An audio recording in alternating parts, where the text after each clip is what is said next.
All right, so when you're turning the wheel for a hand-over-hand steering method, you signal your intentions, you check traffic, you come to here, you grab it close to your other hand, pull it the rest of the way down. But when you make these turns, you got to keep your hands close to each other. So for a right turn, you come over the top, you grab it close to the other hand, pull it the rest of the way down. As you accelerate, the steering wheel will straighten itself out. You always have to make physical contact with the steering wheel at all times. For a left turn, it's the same thing. For the hand-over-hand method, you just do it like that. For the left turn, you grab it with your right hand, signal left, come all the way to the top, grab it close to your other, pull it the rest of the way down, and let the wheel straighten itself out as you accelerate out of your turn.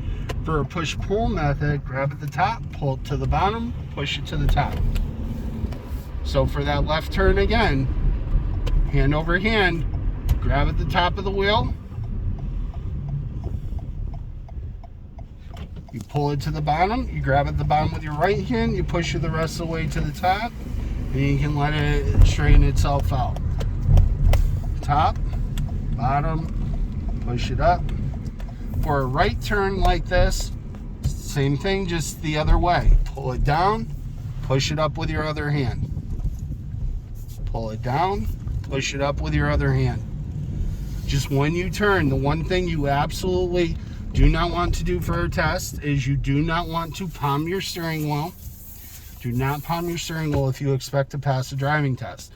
Another thing you absolutely do not want to do is grab the inside of a steering wheel and pull down like that. Because, very simple, if you grab the inside of a steering wheel, what happens when a kid runs out in front of your car?